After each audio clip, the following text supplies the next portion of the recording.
नमस्कार दोस्तों, स्वागत है आप सभी का हमारे चैनल पौराणिक लोक पर। गौरी पुत्र गणेश को प्रथम करें प्रणाम, मनोकामना पूर्ण करें, सफल करें सब काम। गौरी पुत्र गणेश की जय। जय श्री गणेश जी की। मित्रों, धार्मिक मान्यताओं के अनुसार सप्ताह के 7 दिन अलग अलग देवी देवताओं को समर्पित होते हैं और इसी प्रकार से बुधवार का दिन सभी देवी देवताओं में सबसे पहले पूजे जाने वाले भगवान गणेश को समर्पित होता है। ऐसी मान्यता है कि जो भी व्यक्ति बुधवार के दिन सच्चे मन से भगवान गणेश की पूजा अर्चना करता है और उनकी कथा का श्रवण करता है, गणेश जी की कृपा से उस व्यक्ति के जीवन में कभी भी धन धान्य की कमी नहीं होती है और जीवन की हर समस्या सरल हो जाती है। तो चलिए मित्रों, श्री गणेश जी को नमन करते हुए सुनते हैं बुधवार के दिन गणेश जी की बहुत ही सुंदर कथाएं। आशा करते हैं कि आप सभी सच्चे मन से कथाओं का श्रवण करेंगे।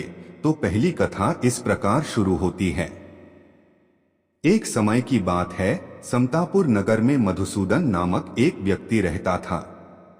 वह बहुत ही धनवान था और उसके घर परिवार में किसी भी प्रकार की सुख सुविधाओं की कोई कमी नहीं थी।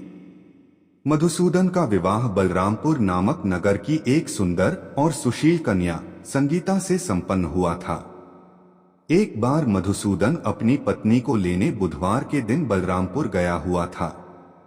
मधुसूदन ने अपनी पत्नी के माता पिता से संगीता को विदा कराने के लिए कहा, तो संगीता के माता पिता बोले, बेटा आज बुधवार है। बुधवार को किसी भी शुभ कार्य के लिए यात्रा करना अशुभ माना जाता है। अपने सास ससुर के लाख मना करने के बाद भी मधुसूदन उनकी बात नहीं माना।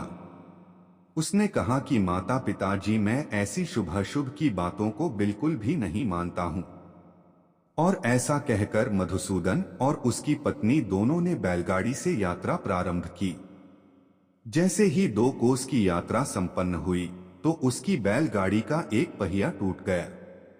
2 कोस के बाद वहां से दोनों ने पैदल ही यात्रा शुरू की। रास्ते में संगीता को प्यास लगी तो मधुसूदन उसे एक पेड़ के नीचे बैठाकर जल लेने चला गया।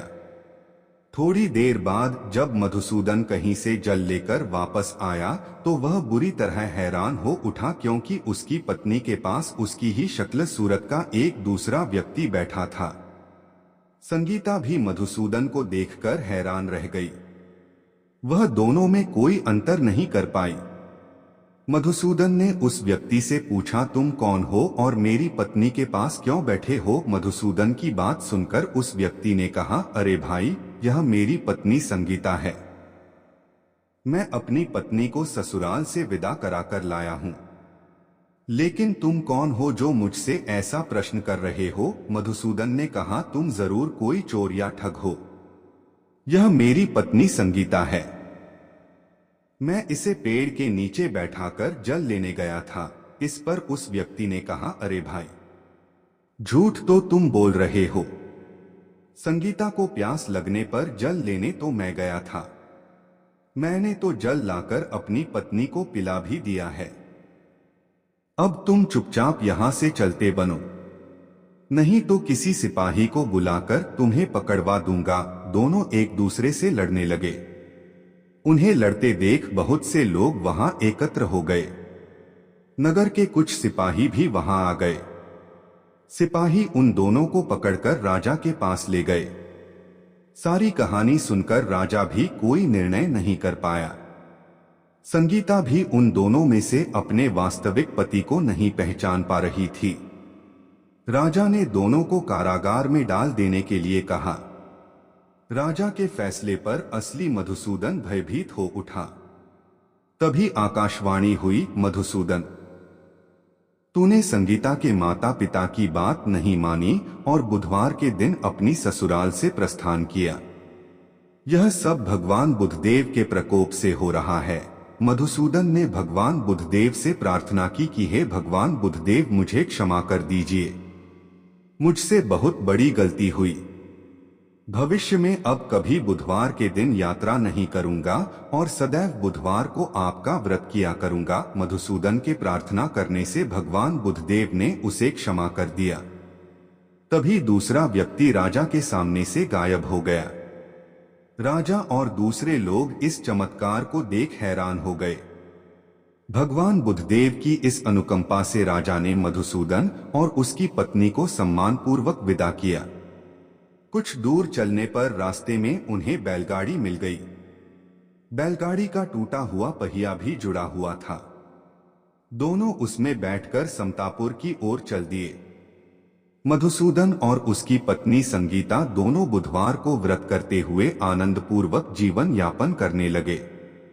इस तरह भगवान बुद्धदेव की कृपा से उनके यहाँ खुशियां बरसने लगी। इस तरह जो कोई भी स्त्री पुरुष विधिवत बुधवार का व्रत करके यह व्रत कथा सुनते हैं, भगवान बुद्धदेव और भगवान श्री गणेश जी उनके सभी कष्ट दूर करते हैं। यह थी बुधवार की पहली व्रत कथा। तो बोलिए मित्रों, जय श्री गणेशाय नमः। अब चलिए सुनते हैं दूसरी कथा। प्राचीन समय की बात है, एक कुएं में एक मेंढक और उसकी पत्नी रहा करती थी। मेंढक और उसकी पत्नी कुएं में आराम से मौज मस्ती के साथ रहा करते थे। पर मेंढक सदा ही बात बात में मेढकी से झगड़ा करता रहता था, क्योंकि उसकी पत्नी हमेशा श्री गणेश जी की पूरा पूजा आराधना में लीन रहा करती थी। मेढकी हमेशा अपने मन में तथा बोल बोल कर भी विघ्नहर्ता श्री गणेश जी के नाम का जाप किया करती थी। इस बात से मेढक बहुत नाराज हुआ करता था, क्योंकि उसे ऊंची आवाज में गणेश जी का नाम सुनना अच्छा नहीं लगता था। एक बार उसने गुस्से में मेंढकी को कहा कि तू पापी है, जो हर समय पराये पुरुष का नाम लेती रहती है। इस पाप को करना बंद कर। और उसने मेंढकी को धमकी भी दी कि यदि आज के बाद उसने विनायक जी का नाम लिया तो वह उसका सिर फोड़ देगा।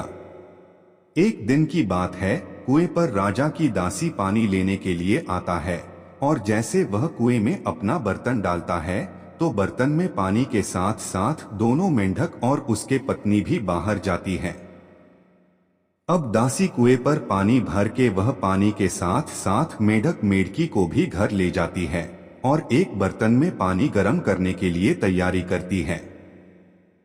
दासी ने दोनों मेंढकों को पानी वाले बर्तन में डाल दिया और बर्तन को चूल्हे पर गर्म होने के लिए रख दिया।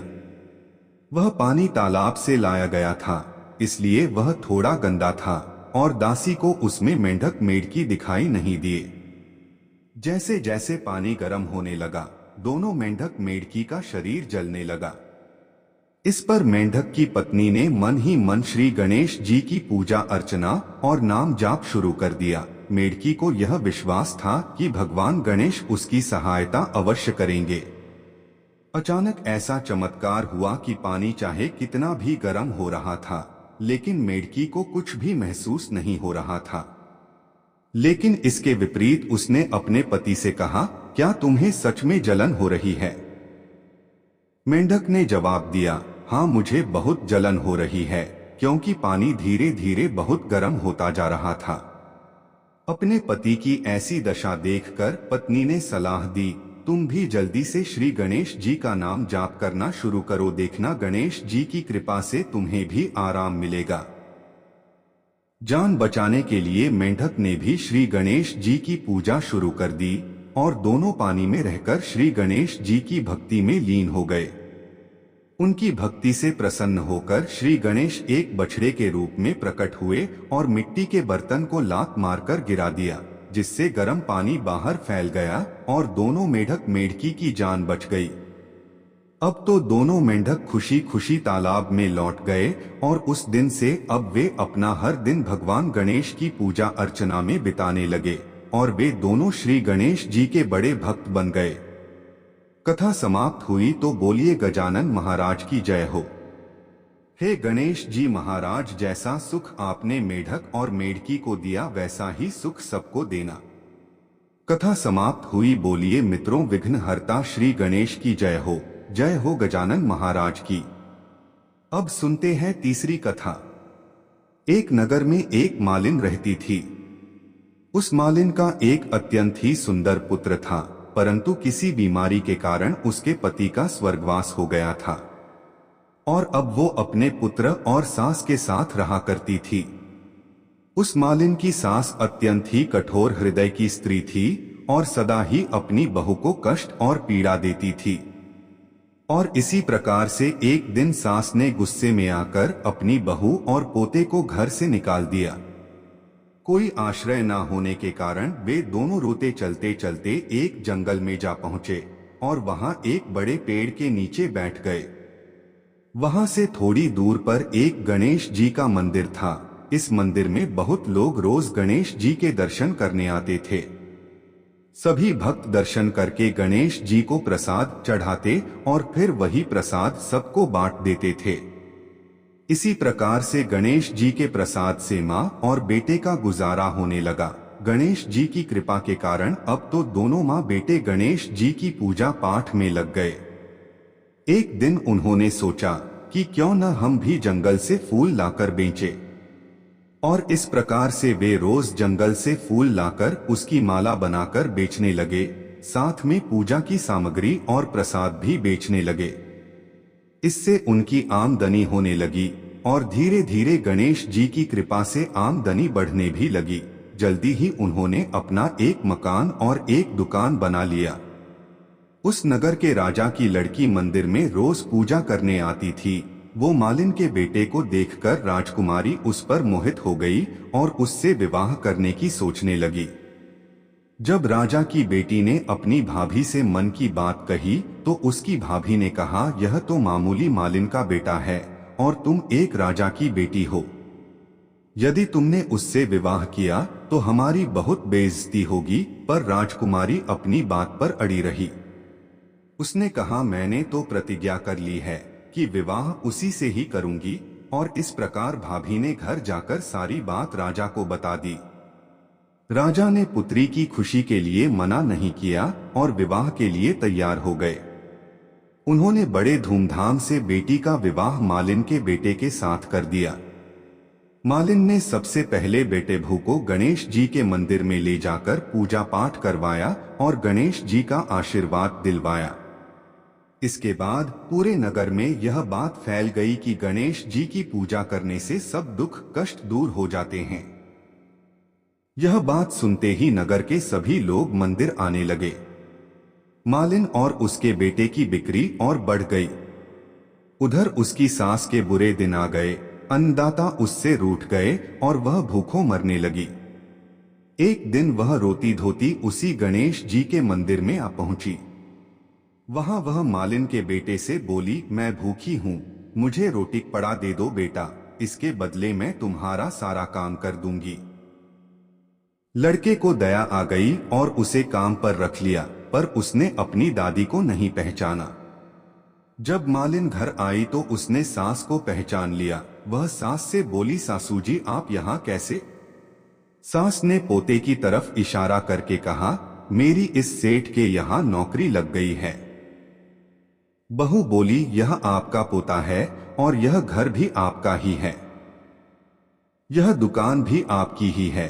जब आपने हमें घर से निकाला तब गणेश जी ने हमारी रक्षा की। बहू की बात सुनकर सास बोली, मेरी करनी मैंने भोग ली। बहू बोली, सासू जी अब आप हमारे यहाँ रहो और पोते का सुख देखो। हे गणेश जी महाराज, जैसा सुख आपने मालिन को दिया वैसा ही सुख सबको देना। अब सुनते हैं गणेश जी की अंतिम कथा। एक नगर में एक बुढ़िया रहा करती थी। वह गणेश जी की परम भक्त थी। बुढ़िया हमेशा गणेश जी का व्रत रखती और गणेश जी की भक्ति में लीन रहा करती थी।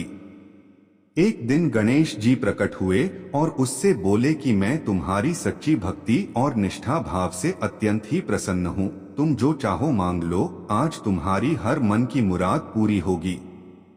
इस पर बुढ़िया ने गणेश जी से कहा कि मुझे तो मांगना नहीं आता, मैं आपसे कैसे कुछ मांगू? आपने तो बिना कुछ मांगे ही मुझे सब कुछ दिया हुआ है। अब मेरी मांगने की आपसे कोई इच्छा नहीं। तब गणेश जी ने कहा कि तुम अपने बेटे और बहू से सलाह लेना और फिर कुछ मांग लेना। इस पर बुढ़िया ने अपने बेटे से कहा, कि गणेश जी मेरी सच्ची भक्ति से प्रसन्न हुए हैं और उन्होंने ने मुझे कुछ मांगने को कहा है। मैं गणेश जी से क्या मांगू? बुढ़िया के बेटे ने यह सुनकर कहा कि माँ धन मांग ले। जब बुढ़िया ने अपनी बहू से पूछा कि पुत्री गणेश जी ने मुझे कुछ मांगने को कहा है, मैं उनसे क्या मांगू? उसकी बहू ने कहा कि माँ नाती मांग ले। बुढ़िया ने पड़ोस के लोगों से भी इस बारे में पूछा तो उन्होंने कहा कि धन और नाती का तुम्हें क्या लाभ है? तुम अंधी हो, अपने लिए गणेश जी से आंखों की रोशनी मांग लो। इसी प्रकार से बुढ़िया सबकी सलाह लेकर रात में सो गई। बुढ़िया जब अगले दिन उठी और गणेश जी की पूजा की तो इस समय गणेश जी फिर से प्रकट हुए। बुढ़िया ने गणेश जी से कहा कि आप अगर मुझसे प्रसन्न हैं तो 9 करोड़ की माया दो, निरोगी काया दो, अखंड सुहाग दो, आंखों की रोशनी दो, नाती और पोता दो, सुख और समृद्धि दो और जीवन के अंत में मोक्ष दो। इस पर गणेश जी ने कहा कि बुढ़िया माँ, तुमने तो मुझे ठग लिया, लेकिन जाओ तुम्हारी सब मनोकामनाएं पूरी हों। और ऐसा कहकर गणेश जी वहां से चले गए। इस तरह गणेश जी की कृपा से बुढ़िया को सब कुछ प्राप्त हो गया। मित्रों, यह थी गणेश जी की कथा महिमा। बोलिए जय श्री गणेश जी की।